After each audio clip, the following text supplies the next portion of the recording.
10th के CBSE board में 99.6 number यानी कि परसेंटेज हासिल किए, 500 से 498। सो कैसा फील हो रहा है? बहुत बहुत अलग, like top of the world. हम 12 घंटे पढ़ते हैं, हम 10 घंटे 11 घंटे पढ़ते हैं। नहीं, मेरे को तो कभी भी डिस्ट्रैक्ट नहीं करा किसी सोशल मीडिया ने, क्योंकि लाइक मैं किसी सोशल मीडिया पे था ही नहीं, ना इंस्टाग्राम ना फेसबुक, ऐसा कुछ भी था नहीं मेरे पास। तो मैं तो हमेशा शॉर्टेस्ट मेथड यूज़ करता था, कोई बड़ा चढ़ा के नहीं, मतलब लाइक माइंड मैथ्स के थ्रू आप 2 मिनट्स के अंदर रिवाइज कर सकते हो पूरे चैप्टर। देखो आप टॉपर हो, लेकिन जो नहीं है, जो मिडल में है, वो कौन सी बुक्स पढ़े या मतलब इतने मार्क्स प्रेशराइज नहीं करना चाहिए स्टूडेंट्स को। वो पहली प्रेशर में होता है कि बोर्ड एग्जाम पे 1 साल तो प्लान ट्राई करता ही है, बच्चे को भी पता है कि कितने मार्क्स उसको अचीव करने हैं, कितना उसको अपना लाइक 100% तो देने, हर बच्चा hello everyone, this is your host Halim Sani. बहुत बहुत स्वागत है सभी का। ये वीडियो बहुत ज़्यादा खास होने वाली है क्योंकि इस वीडियो में मैं आपको एक ऐसे शख्स के साथ मिलाने वाली हूँ, ऐसे बच्चे के साथ जिसने 10th के सीबीएसई बोर्ड में 99.6 नंबर यानी कि परसेंटेज हासिल किए, 500 से 498। यार बहुत बड़ी अचीवमेंट है। लेकिन कैसे की, क्या क्या स्ट्रेटजीज होती थी, कैसे वो पढ़ाई करता था, उसकी जर्नी क्या है, और हर एक चीज़ इस वीडियो के दौरान आपको पता लग जाएगी। जो आने वाले यानी कि जो 10th में हो चुके हैं उनके लिए बहुत ज़्यादा खास होने वाली है। So yes, let's welcome Gurnoor in the house. Welcome Gurnoor, कैसे हो आप? ठीक हूँ, बिल्कुल। आप कैसे हो? बहुत बढ़िया। पहले तो बहुत बहुत बहुत Thank कॉन्ग्रेचुलेशंस। बहुत खुशी होती है जब हमारे हिंदुस्तान का बच्चा एक ऐसे मुकाम पे पहुंच जाता है, लेकिन इतना सारा कंपटीशन होने के बावजूद इतने अच्छे नंबर लिए हाँ आपने। जी। सो कैसा फील हो रहा है? बहुत बहुत अलग, like top of the world. Top of the world, बिल्कुल। एंड यस, है भी यही चीज़ है। सो गुरनूर, इस वीडियो से या आपके थ्रू पता लगेगा बच्चों को कि कैसे पढ़ाई की जाती है, बिकॉज हम एक किताबी कीड़ा बन चुके हैं, राइट? हाँ हम जी। 10-10 घंटे 12-12 घंटे पढ़ते हैं। हमें लगता है पढ़ेंगे ज़्यादा टाइम तक तो अच्छे मार्क्स ले सकते हैं। आई डोंट नो आप कितने घंटे पढ़ते थे, बातें करते हाँ जी। जाएंगे। सो सबसे पहले ये बताओ कि जब आपके नंबर आए, स्क्रीन पे आपने देखे, तो आपके मम्मा पापा का क्या रिएक्शन था? तो जैसे ही मतलब रिजल्ट आया था, तो मैं तो लाइक अलग रूम में जाके फ़ोन पे खोल के पहले अब खुद देखा। मतलब बिल्कुल ही फिर तो मैं चीखे मारने लगा था, क्योंकि लाइक 99.6।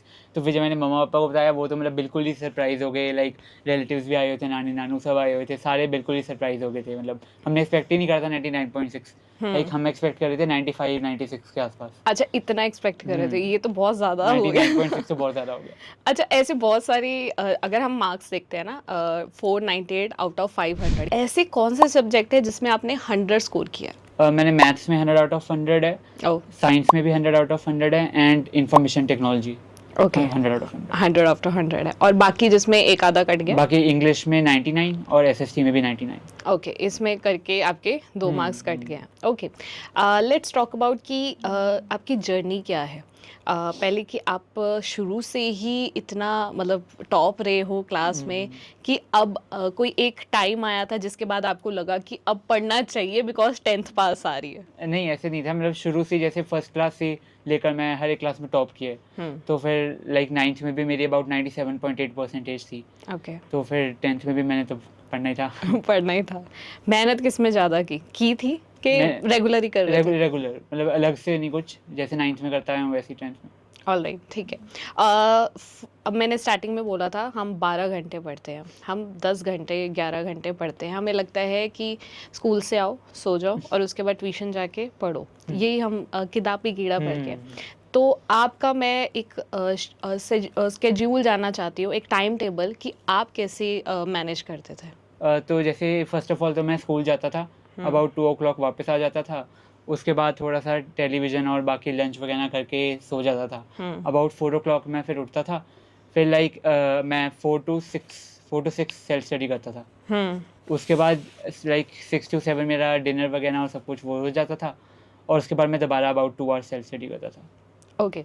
हम एक हमारे ना बुक है एनसीईआरटी, यही चलती है। तो मैं जब उसको पकड़ती हूँ, जब मैंने 10th की थी किसी टाइम, तो मैं उसको आज भी देखती हूँ। The syllabus is almost same, लेकिन द स्टाइल, इतनी सारी वेबसाइट्स, इतनी सारी बुक्स ऑलरेडी आ चुकी हैं, लेकिन चलो सीबीएसई ने फॉलो करना होता है एनसीईआरटी।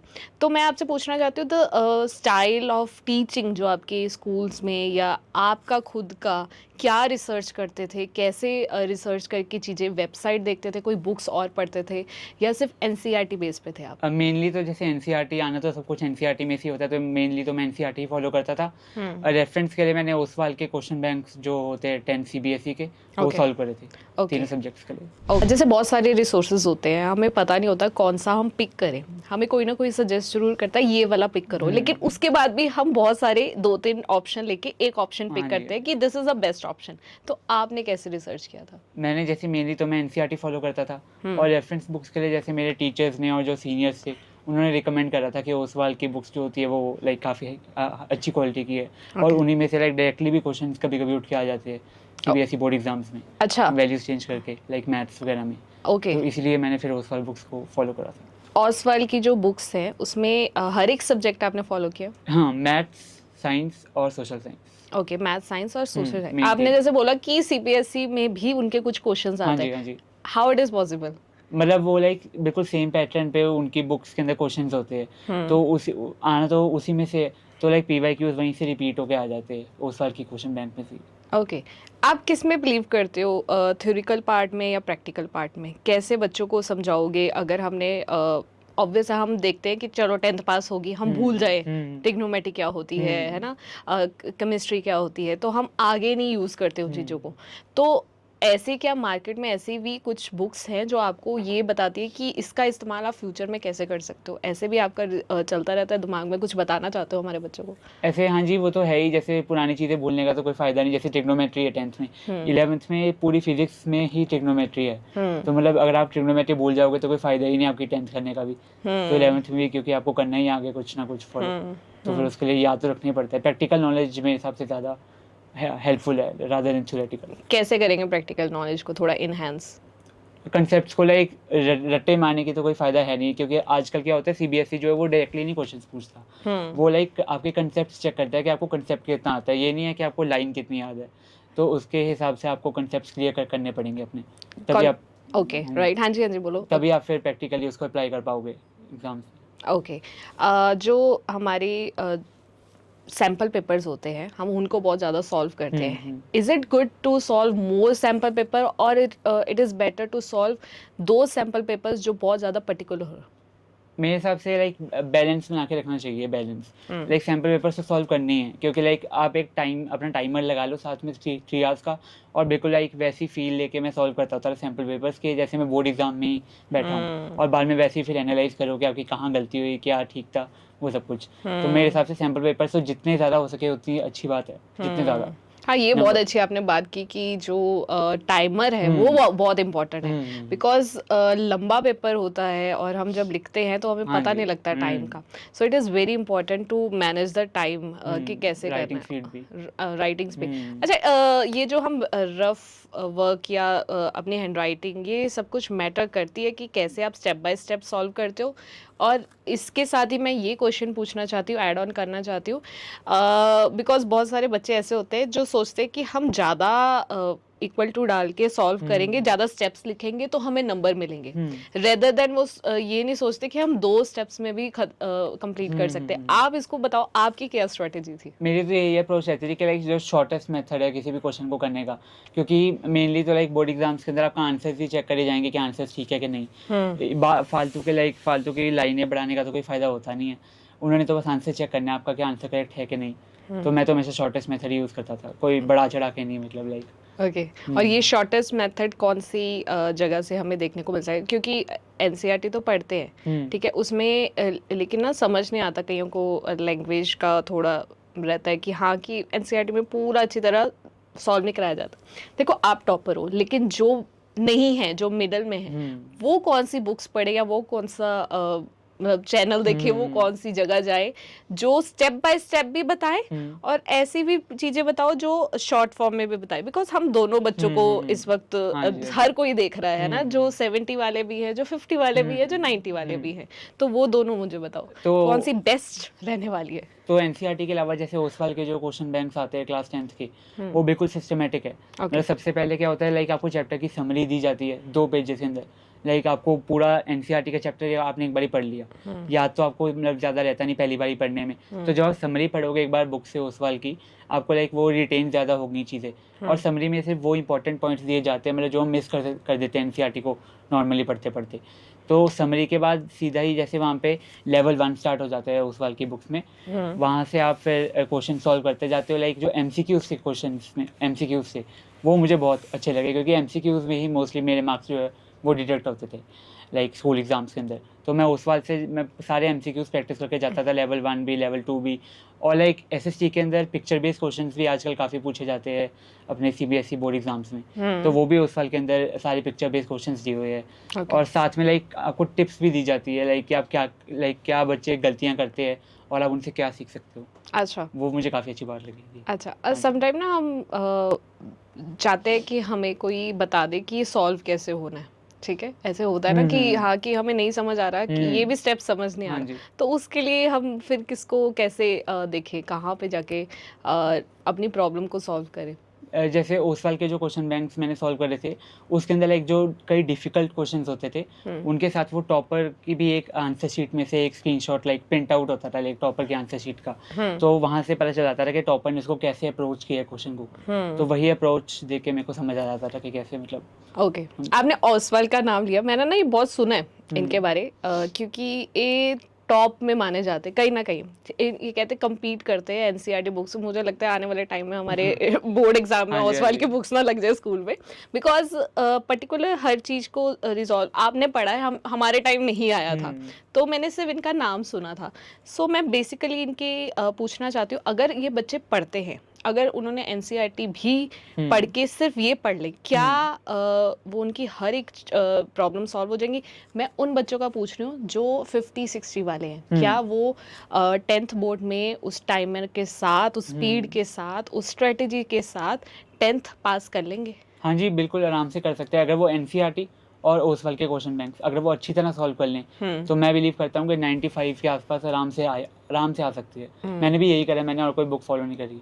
ओके, और इनको मतलब बहुत ज़्यादा इनकी एक एक बुक होती है कि बहुत सारे सैम्पल्स पेपर्स होते हैं? नहीं, पूरी एक बुक होती है, क्वेश्चन बैंक आता है, उसी के अंदर सारे चैप्टर्स के क्वेश्चंस होते हैं। ओके, अगर किसी ने लेनी है तो वो कहाँ से पिक कर सकते हैं, कहाँ से ले सकते हैं? ऑनलाइन भी मिल जाती है। ऑनलाइन भी मिल जाती है, अच्छा। सो ये अगर आप बुक्स का सोच रहे थे, वो तो मैंने रिजॉल्व कर दिया आपकी प्रॉब्लम कि कौन सी बुक पढ़नी है, कैसे पढ़नी है और कैसे स्ट्रेटेजी है।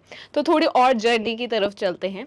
कहते हैं ना कि संगत का असर भी पड़ता है है ना, कि आपकी संगत अच्छी होगी तो आपका में भी शायद अच्छे नंबर आएंगे। जो हमारे स्कूल टाइम टॉपर होते थे ना, वो एक ही क्लास में अलग जाके बैठ जाते थे, लाइब्रेरी में बहुत सारी बुक्स पढ़ते थे, तो हमें लगता था कि हमें भी शायद बुक्स पढ़नी चाहिए तभी हम टॉप कर पाएंगे, लेकिन नहीं होता। सो वो जो आपका सर्कल है वो वाकई मैटर करता है कि नहीं? ठीक है, हर कोई फ्रेंड बन सकता है। मेरे हिसाब से मैटर करता है, पर इतना भी नहीं करता। मतलब ये नहीं है कि आपके सिर्फ जो सारे दोस्त हैं वो सिर्फ पढ़ाई करने वाले हों। मतलब मेरे जो सारे दोस्त थे वो पढ़ाई भी करते थे और एंजॉय भी करते थे। मैं भी वैसे ही था, मतलब मैं भी ऐसा नहीं हूँ कि लाइक पढ़ता ही रहूँ। अच्छा। तो फिर हम सब इकट्ठे पढ़ाई भी करते थे और एंजॉय भी करते थे। ऐसे कोई वो नहीं है कि मतलब वही फ्रेंड सर्कल होना चाहिए सिर्फ टॉपर्स का ही, सभी हो सकते हैं। तो पेरेंट्स ये बात सुन लो कि बच्चों को ज़्यादा प्रेशराइज भी नहीं करना, उनको एंजॉय भी करने देना है। So let's talk about parents, थोड़ा जाते हैं आपके पेरेंट्स की तरफ भी, कि पेरेंट्स का कितना बड़ा रोल रहता है आपकी लाइफ में।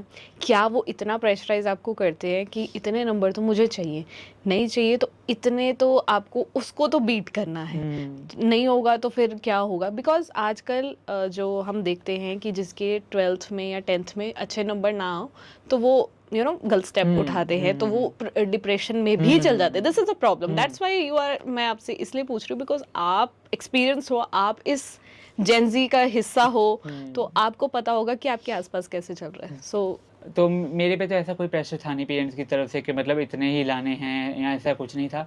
वो मतलब हमेशा से सपोर्टिव रहे लाइक मुझे भी पता है कि मुझे मार्क्स लाने, और वो मतलब हमेशा मुझे सपोर्ट करते हैं कि बस मैं अपना 100% दूँ, रिजल्ट तो जो होगा वही होगा। मतलब मैं अपना 100% देता था। अच्छा, फॉर एग्जाम्पल आपके 80% आते तो उनका रिएक्शन क्या होता? तो थोड़ा बहुत तो ज़रूर बोलते हैं 80% भी, क्योंकि लाइक मैं शुरू से टॉपर रहा हूँ, 9th में भी 97.8%। तो फिर थोड़ा तो बोलते, पर ये नहीं है कि मतलब लाइक डांट देते, बिल्कुल ही वो कर देते, लाइक ऐसे नहीं, मतलब बोलते ज़रूर। एक डेप्थ में थोड़ी बात पूछूं आपसे। हम्म। जब हम जैसे आप 1 to 9 क्लास तक आपने बहुत अच्छा परफॉर्म किया, एक बार गलत कर दिया तो क्या सजा मिलनी जरूरी है? मेरे हिसाब से तो नहीं है। ऐसी तो कोई बात नहीं है, लाइक बच्चा तो अपना ट्राई करता ही है, बच्चे को भी पता है कि कितने मार्क्स उसको अचीव करने हैं, कितना उसको अपना लाइक 100% तो देने, हर बच्चा देता है।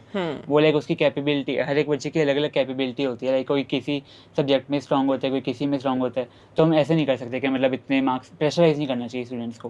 वो पहली प्रेशर में होता है कि बोर्ड एग्जाम है इस साल, ऐसे वैसे, और उनको अगर और प्रेशराइज करेंगे तो फिर वो बैड इफेक्ट नेगेटिव पाएगा। ओके, लेट्स टॉक अबाउट कि CBSE, Punjab board, Delhi board, ये भी होते हैं, हरियाणा बोर्ड है ना, बोर्ड्स भी बहुत अलग अलग होते हैं।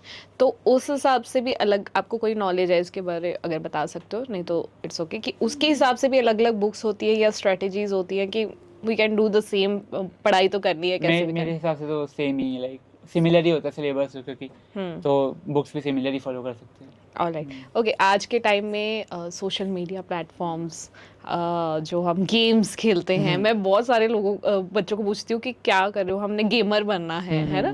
तो ठीक है, इट्स ओके, सबकी अपनी अपनी चॉइस है। तो ये कितना डिस्ट्रैक्ट करती है? बिकॉज अगर आपने कुछ डिसाइड करना है इन फ्यूचर, अगर गेमर भी बनना चाहते हो, लेकिन आप 10th +2 कर लो उसके बाद, राइट, पढ़ाई कर लो, कहते हैं ना, पढ़ाई कर लो उसके बाद। हाँ जी। तो ये डिस्ट्रैक्शन, मतलब आपको कभी की इन चीज़ों ने डिस्ट्रैक्ट किया कि आपके अकाउंट्स ही नहीं है इनमें? नहीं, मेरे को तो कभी भी डिस्ट्रैक्ट नहीं करा किसी सोशल मीडिया ने, क्योंकि लाइक मैं किसी सोशल मीडिया पे था ही नहीं, ना इंस्टाग्राम ना फेसबुक, ऐसा कुछ भी था नहीं मेरे पास। मतलब लाइक जब भी मेरा फ्री टाइम होता था तब भी मैं उसको यूटिलाइज ही करता था। जैसे मैं फ्रीलांसिंग करता था, मैंने एक बुक भी लिखी हुई है खुद अपनी, और लाइक बाकी मैं कोर्सेज भी अपने मैंने लॉन्च करे यूडमी के ऊपर। तो अच्छा। लाइक मैं पूरा फ्री टाइम यूटिलाइज करता था, कोई भी ऐसे टाइम वेस्ट नहीं करता था इंस्टाग्राम वगैरह पे।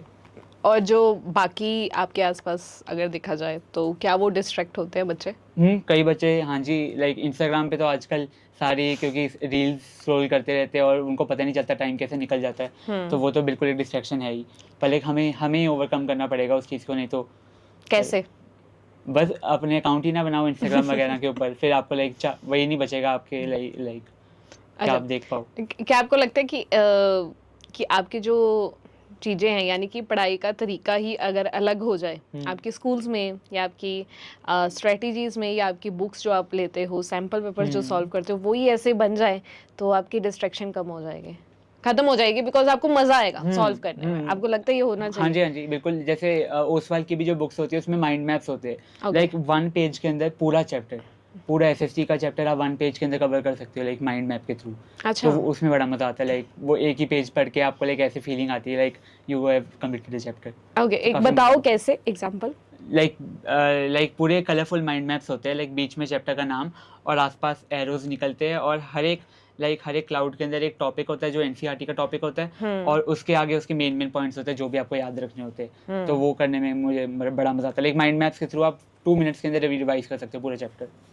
अच्छा, One page. क्या आपने अभी मेंशन किया कि आपने एक बुक लिखी है, एक पढ़ने वाला बच्चा ही अभी बुक लिख रहा है, तो उसको थोड़ा डीप में लेकर जाते हैं कि कौन सी बुक लिखी है, कैसी लिखी है, यानी कि मोटिवेशनल है, लिटरेसी पे है, या कुछ वैसी स्टोरी लाइन है, कैसी बुक है वो? तो जैसे मैंने आपको पहले बताया कि मैं फ्रीलांसिंग में काफ़ी इंटरेस्ट था मेरा, और मैं फाइवर, अपवर्क जगह भी, वहाँ पे भी काफ़ी काम करता था, लाइक बीच बीच में जब भी मैं फ्री होता था। क्या होता है ये, एक्सप्लेन करो थोड़ा। फ्रीलांसिंग लाइक फ्रीलांसिंग पता है कि उसमें क्या करते थे? उसमें लाइक वेबसाइट डिज़ाइनिंग वगैरह, लाइक Okay. मैं कोडिंग भी करता हूँ, गेम्स भी मैंने बनाई हुई है अपनी खुद की, अच्छा, तो वो सब कुछ भी है। मतलब आपको भी गेम्स का शौक है हाँ, कहीं ना? हाँ जी, हाँ जी, बनाने का भी, खेलने का भी। अच्छा, हाँ।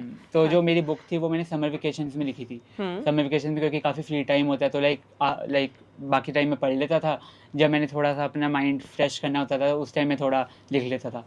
तो जो बुक थी वो एंटरप्रेन्योरशिप के ऊपर थी, ओके, कि लाइक आप how to start a business online, like ऐसी Okay. करके बुक थी। हाँ जी। And you know that knowledge है आपको इसके बारे में? ओके, वो मैंने बनाई थी, लाइक बहुत शॉर्ट बुक थी, अबाउट 40 पेजेस की। ओके। मार्केट में वो बुक है?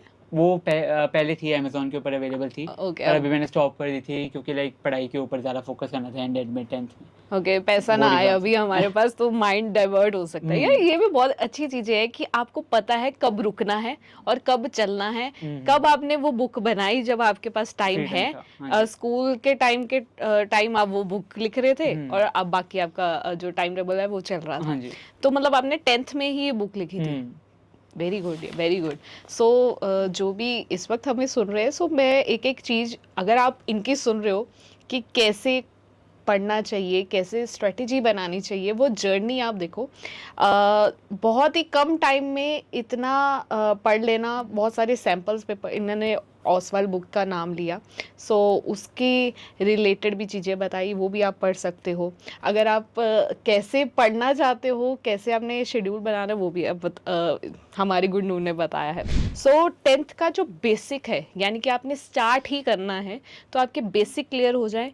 जो अप्रैल का सेशन होता है, अप्रैल मई का, है ना, समर से पहले, हाँ जी। तो कौन सी बुक्स लेनी चाहिए। फिर उसके बाद हम पीछे जाएंगे कि जब आपका रिदम बहुत ज़्यादा हो गया है, आप आगे हो, ग्रो कर रहे हो, ठीक है, आपका प्लेट्यू आ गया है, यानी कि आप ऐसे हो गए हो, अब आपको थोड़ा और ग्रो करना है, तो उसके लिए कौन सी बुक्स पढ़नी चाहिए। शुरू में अप्रैल मई के अंदर तो मैं सिर्फ एनसीईआरटी ही करता था, क्योंकि एक बार एनसीईआरटी समझ आ जाएगी उसके बाद ही मैं क्वेश्चन प्रैक्टिस कर पाऊंगा, like okay, basic is NCERT. हाँ जी, ओके। हाँ जी। उसके बाद मैंने ओसवाल की बुक्स ली थी, अप्रैल मई के बाद ली थी मैंने, क्योंकि लाइक उस टाइम तक मैंने अपनी एनसीईआरटी क्लियर कर ली थी, बेसिक्स जो जो चैप्टर्स अभी तक चल रहे थे स्कूल में।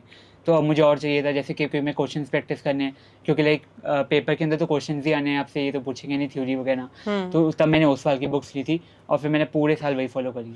ओके, क्या ऑसवाल की बुक्स बेसिक्स भी क्लियर करती है कि वो सिर्फ वो क्लियर करेंगी जो थोड़ा आप बेसिक क्लियर करके उस पे जाओ। नहीं, नहीं, नहीं, ऐसी बात नहीं है, लाइक आप पहले एक बार एनसीईआरटी पढ़नी ज़रूरी है, उसके बाद आप बस ओसवाल पे रिलाई कर सकते हो, क्योंकि आप वहीं से समरी पढ़ सकते हो, वहीं पे माइंड मैप्स हो जाते हैं, वहीं पे जो टॉपर की आंसर शीट्स होती है उसके लाइक वो होते हैं स्क्रीनशॉट्स टाइप, और वहीं पे सारे क्वेश्चंस होते हैं, पीवाईक्यूज़। और आजकल तो जैसे कॉम्पिटेंसी बेस्ड क्वेश्चंस भी आते हैं अपने सीबीएसई बोर्ड एग्जाम्स में, वो भी उसके अंदर इंक्लूडेड है, तो सब कुछ ही हो जाता है, लाइक सब कुछ है उसके अंदर। ओके, हम थोड़ा इरेज करके दोबारा से बच्चों को समझाने की कोशिश करते हैं।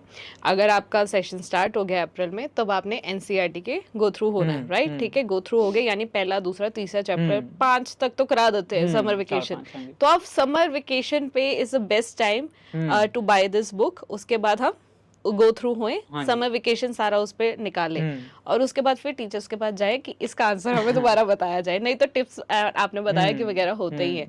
तो यानी कि एक अच्छा स्ट्रेटेजी यही है, ठीक है, ओके। आगे का पूछते हैं इन फ्यूचर कि आप कौन सी स्ट्रीम लेने के लिए सोच रहे हो अब। मैंने मेडिकल स्ट्रीम ऑप्ट करी है, पीसीबी 11th में। ओके, हाँ जी। ओके। तो जो बाकी है आपके दोस्त, वो कौन सी कैसे स्ट्रीम में जा रहे हैं, उन्होंने कैसे डिसाइड किया, क्या स्ट्रीम डिसाइड आपकी परसेंटेज करती है। मुझे नहीं लगता ऐसे, नहीं, बिल्कुल भी नहीं। अगर जिसके 75 है वो भी मेडिकल ले सकता हाँ है। जी, ले सकता है, अगर अगर इंटरेस्ट है तो ले सकता है, इंटरेस्ट पे डिपेंडेंट है, रिजल्ट पे नहीं। तो ये पेरेंट्स के लिए दो आप कि जो अगर हमारे 65-70 भी आते हैं, वो वे में भी शायद उन्होंने अच्छी स्ट्रेटजी फॉलो नहीं की है, अगर अभी कर लेते हैं तो वो हो achieve कर जाएगा, सकते तो हैं वो अपना। कर सकते हैं। तो अगर आते हैं तो मेडिकल वो जा सकते हैं, नॉन मेडिकल के लिए भी हाँ जा जी। सकते हैं, कॉमर्स के लिए भी जा। आपको कौन सा अच्छा लगता है स्ट्रीम साइन। इसके अलावा?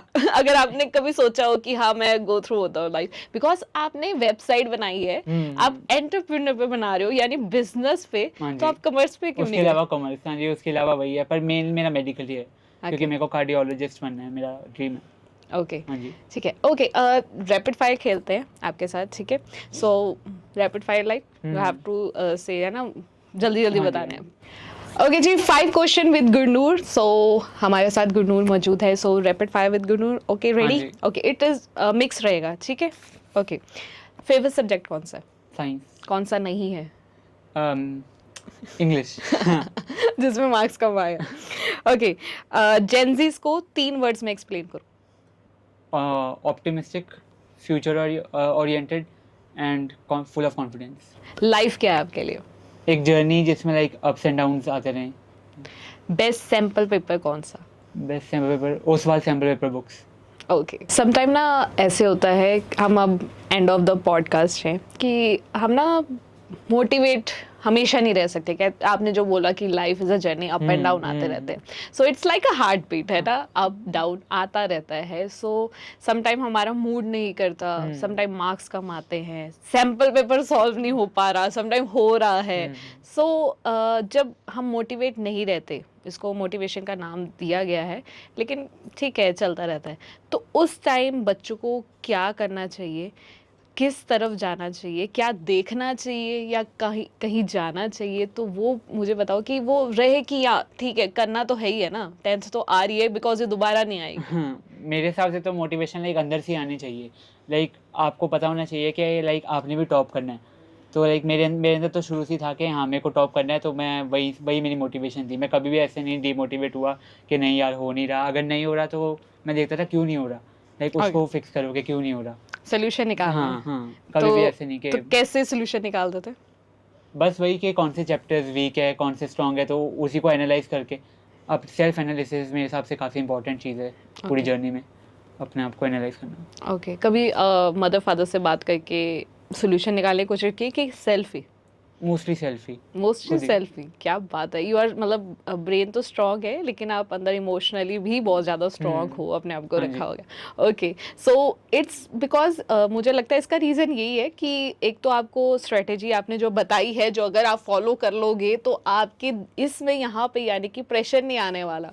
कौन से सैम्पल पेपर्स कैसे सॉल्व करना है, कैसे आपने टाइम टेबल बनाना है, अगर यहाँ प्रेशर नहीं होगा ना तो आप वैसे ही मोटिवेट रहोगे। ओके, सो लास्ट में आप क्या बताना चाहते हो उन बच्चों को जो 10th में अभी हैं एंड उन्होंने अभी बोर्ड के एग्ज़ाम देने हैं, इवन कि 9th 8 7 6 है ना, उनको ऐसी 3 टिप्स दे दो जो जिससे वो अच्छे नंबरों से पास हो जाए, और जो टॉप ऑलरेडी कर रहे हैं वो आपके जैसे ही सिर्फ 2 मार्क्स रह जाएं या उनके 500 से 500 आए। मेरे हिसाब से लाइक फर्स्ट सबसे मोस्ट इम्पॉर्टेंट चीज़ है कंसिस्टेंसी। पूरे साल मैं कंसिस्टेंट रहा था अपनी प्रिपरेशन के अंदर। दूसरी चीज़ है सेल्फ मोटिवेशन, के अंदर से ही आप में मोटिवेशन होनी चाहिए अपने गोल्स को अचीव करने की। और थर्ड है मेरे हिसाब से कि कोई प्रेशर ना होना माइंड पे, और सही रिसोर्सेज को यूज़ करना पूरे साल। Thank you so much Gurnoor, thank Thank you you. So much, मुझे बहुत कुछ सीखने को मिला। Thank you so much, all the very best. Thank you. हम दोबारा मिलेंगे हाँ जी। एंड आप जब भी कुछ बनोगे then we will definitely meet. हाँ थैंक जी, you so sure. Much, thank you so much, thank you so much everybody. So yes, हमने बहुत सारा आज कुछ इंस्पिरेशन लेकर जा रहे हैं, बहुत नॉलेज लेकर जा रहे हैं। गुरनूर मेरे साथ मौजूद है एंड 10th CBSE बोर्ड सिर्फ एक हुआ रह गया है कि लेने हैं मार्क्स, कैसे पहुंचना है, कैसे पढ़े, कोई बुक्स नहीं पता लग रही, कोई रिसोर्सेज नहीं पता लग रहे, एंड आपके सामने पूरा का पूरा इंटरव्यू है। कोई सवाल अगर रह गया हो आप कमेंट करके पूछ सकते हैं, उसका जवाब हम देंगे।